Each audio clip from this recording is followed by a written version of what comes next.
Well, today I'm talking all about fear and loss. Welcome to week number 2.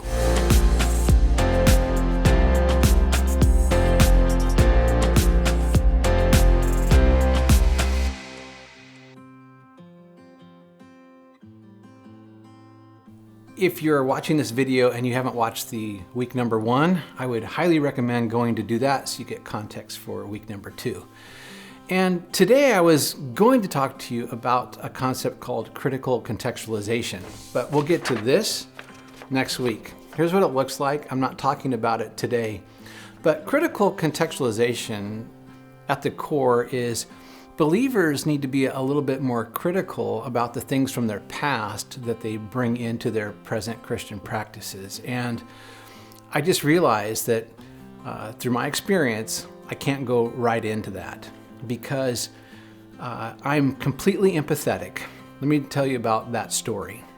So I grew up an evangelical, charismatic believer, and I loved the Vineyard movement. I loved singing, being with the Lord in that way. The intimacy was so rich. And so I started at 20 at a Baptist church of all things as an intern, and I grew and Amy and I were a missionary in the Philippines for a while. We came back, and then I ended up planting a church for the Baptist General Conference. And when I planted that, I had all the right motivations, but I was doing things in exactly the same way I'd always done them. And I was always searching. And so I remember the church being at a place where we were like too consumer driven. And so I went back to school and I got a degree in spiritual formation from Azusa. And Richard Foster was teaching at the time, was the DMin program, Doctor of Ministry program. And Dallas Willard was coming in and out doing some conferences. And so I learned from those guys. But at that time, it was so interesting. Like I was eating it up, but then I figured out that all the practices, though the scripture references were all in the Bible, I figured out that the actual practice was all rooted in Catholic mysticism. And even though I can learn some things from them, I thought, well, you know, what we really need to be learning from is from Jesus, from Yeshua, from the disciples, from the Bible itself. And so I was kind of in that space in life. And then there's this guy. He was pretty dramatic. And, you know, to say that he was socially acceptable to everyone would be a stretch, but he's a pretty smart guy. And he asked me if I would go out to have coffee with him on a morning, and I did. And I'm going to summarize for you. He basically said, I think we're doing Christianity wrong, that we have disregarded Yahweh's Torah, the Sinaitic or Mosaic covenant, and we need to get back to that. And I mean, like, I'm nodding, you know, okay. Well, I'm not sure really what that means, but, you know, Jesus fulfilled the law and all that kind of stuff. And I could point to in my mind, specific New Testament texts that seem to say otherwise. And he got done with his spiel, and he asked me if I would sincerely think about it. And one of the things that I like to do for people is I like to listen to them with the same type of intensity or receptivity as I would want people to listen to me. So I committed to him. I said I would do that.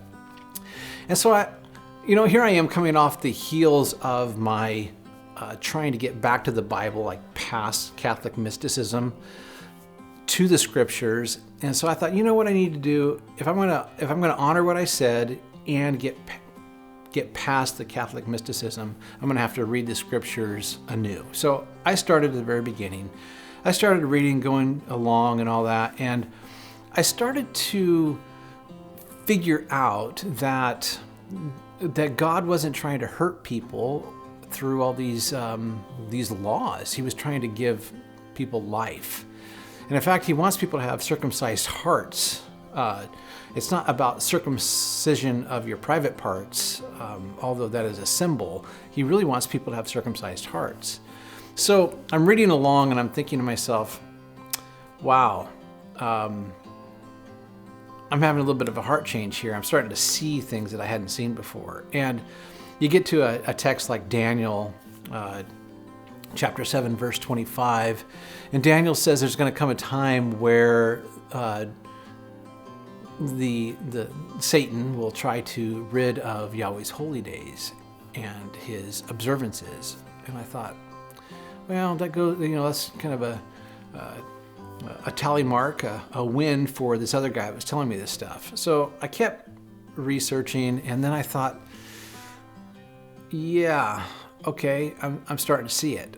So I went through what I would call 5 years of the throw-up factor, where I'm like, oh, this couldn't possibly be true. And there was just like this fear involved.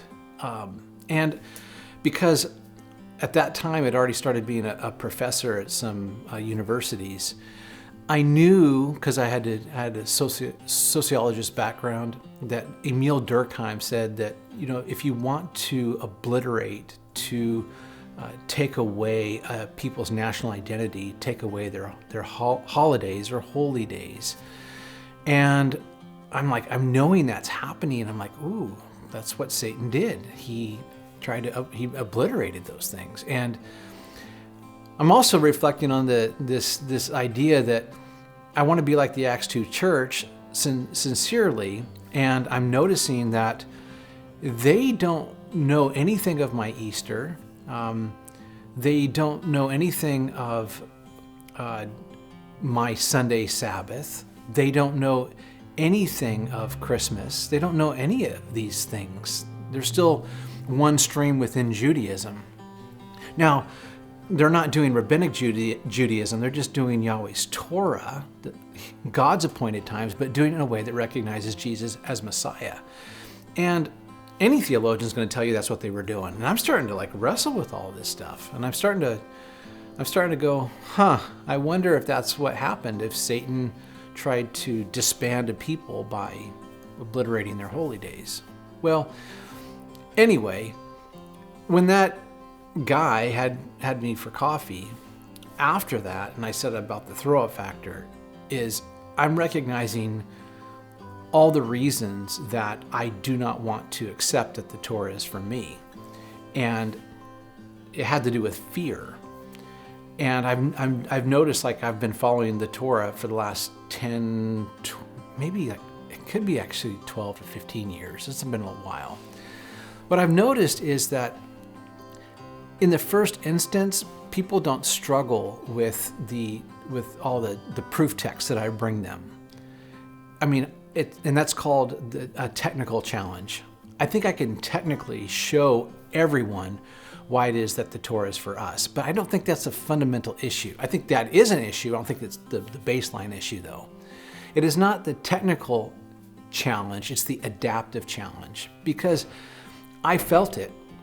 There is a fear in losing your income as a pastor, which I actually did lose.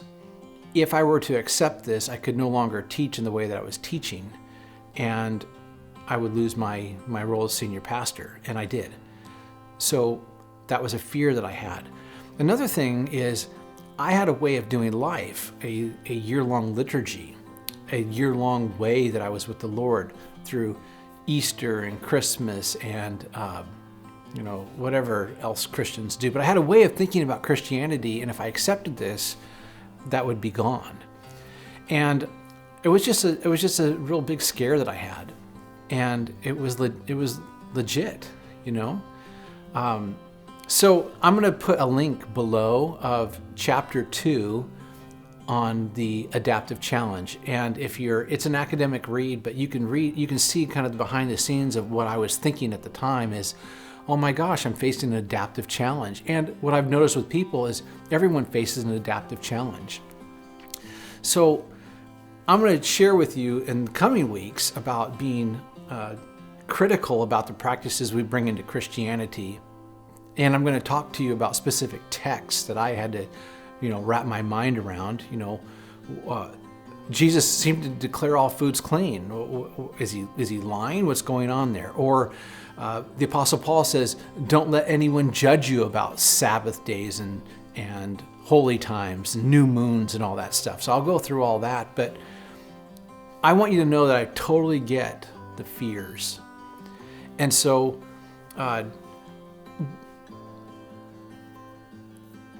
I would like, if you have already come to Torah, like you're following Jesus, what were some of the fears that you faced when you first started to move along this path? What fears did you have? And if you haven't bought into the Torah, what fears are you presently facing? What scares you? And, you know, a lot of people have like legit fears, like I don't want to give up eating bacon. And I think I can say that, well, that could be trite, but the thing is, it's not trite. You know, these things conjure up our childhood and things like that, and there's real fear involved there. There's a fear in becoming Jewish. So I'm just going to end with this kind of like mini testimony. I love football. I love the warm fuzzies. I like hot cocoa. I like lights, you know, like the twinkly lights at Christmas time. I like all that stuff. Now, I don't do Christmas anymore, and I don't do Easter anymore, but I do Feast of Tabernacles, that Jesus tabernacled with us, and he's going to tabernacle with us one day again. I do Passover and first fruits, that Jesus died and resurrected. I mean, so here's my testimony. I've not lost any liturgy, but I have gained a lot of understanding, because there's a lot more to what Yahweh has given us through his Torah. Because when you do Easter and Christmas, what we're doing as Christians is we're enacting parts of the gospel. But I gave up that part, but I got that back, plus a whole lot more. In all of the holy days that God gives us, there's so much more richness in the narrative that we get to walk in as we think about Jesus' first coming and second coming, and the way that God is going to present us as virgins before the Father, ultimately one day. Another topic for another time. And, you know, I grew up kind of charismatic. Well, I'm just a charismatic Torah follower now. I'm not a cessationist. I still believe in the spiritual gifts, the supernatural gifts. And so I'm still doing all the things that I was doing, but now it's latent with meaning and richness in ways that my Christian liturgy couldn't do. And so my testimony is, I still drink hot cocoa. I still get my lattes. I still get twinkly lights. I mean, I don't decorate for Christmas, but I still, Amy and I have lights on our fireplace all year long. It's like those things don't have to go away. And so my testimony is just on the other side of the fear and the loss. So I think you need to hear that I'm okay and it's good. But I want to know what things are a fear for you or a loss for you. All right, that was important piece before I go into critical contextualization, because we haven't been nearly critical enough of the things that we bring into our lives from our former lives. And I want to talk about that next week. All right, I'll see you then.